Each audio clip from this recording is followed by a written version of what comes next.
truck owned by the Skinner Hills Caracal Company transporting some caracal fur sheep came to a sudden stop. The driver failed to give any signal. A car operated by Arthur Bickler, who was asking us to represent him, ran into the rear end of the truck and was rather seriously damaged. Anyone in the car with him? Yes, his wife, Sarah Bickler. Mason, grinning, said. I suppose the truck driver says he gave a signal that he was going to stop, that he was looking in his rearview mirror and saw this car approaching rapidly, that he could see the man was talking to the woman and wasn't even watching the road, that he blew his horn 3 times, waved his hand frantically, then switched on and off his rear lights, trying to attract the man's attention as he slowed down. Jackson didn't even smile. He peered in owlish concentration through his glasses as he consulted his notes. No. The truck driver insists that he gave a signal and that he saw the car approaching rapidly in his rearview mirror, that the car made no attempt to stop, but slammed into the rear of his truck. He doesn't say anything about noticing that the man at the wheel of the sedan wasn't watching the road. Mason gave Della Street an amused glance. Probably an inexperienced truck driver. A most peculiar situation thereupon developed, Jackson went on.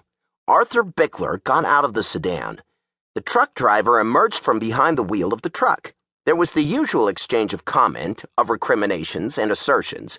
Then Arthur Bickler took a pencil from his pocket and wrote down the name Skinner Hills Caracal Company, which was on a placard fastened to the side of the truck. No one made any objection. Why should they? Mason asked. Jackson blinked thoughtfully. That, he said, is the peculiar part of it. Mr. Bickler then went around to the rear of the truck and wrote down the license number of the truck. No sooner had he done this than the truck driver reached out, said, "Naughty, naughty," took Bickler's pencil and notebook away and dropped both of them in his pocket, then climbed back in his truck and drove away. Any physical injuries? Mason asked. Mrs. Bickler sustained a nerve shock.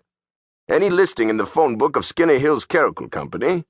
No. What's more, they haven't filed any declaration of firm name, nor of fictitious name. All right, Mason said. Get Paul Drake on the job. There are only a few places that sell caracal breeding stock. Drake can get in touch with those places and see if they have recently sold sheep for delivery in the Skinner Hills district, or if they know anything about the Skinner Hills Caracal Company. It shouldn't be hard to get a lead on them.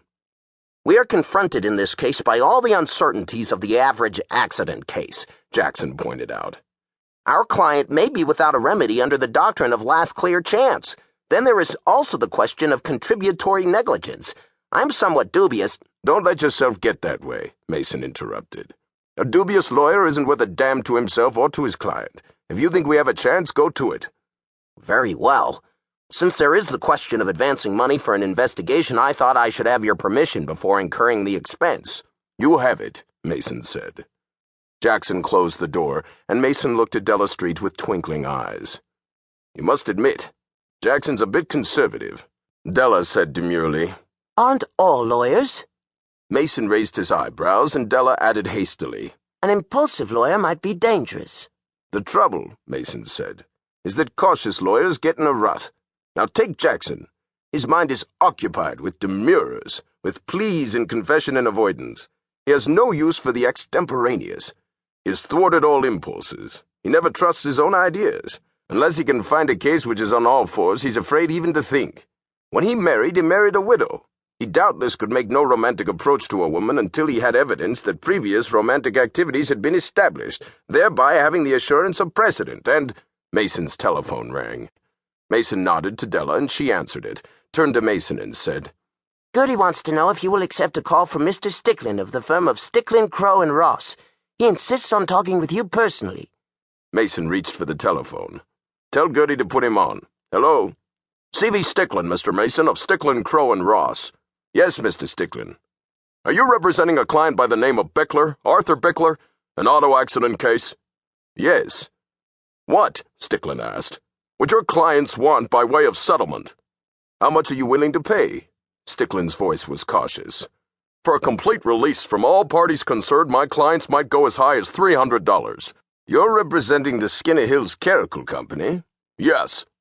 I'll call you back. Call me as soon as you can, Sticklin said. My client is anxious to get the matter disposed of. Mason hung up the phone, grinned at Della Street and said, Things are looking up, Della. Ask Jackson to come in here.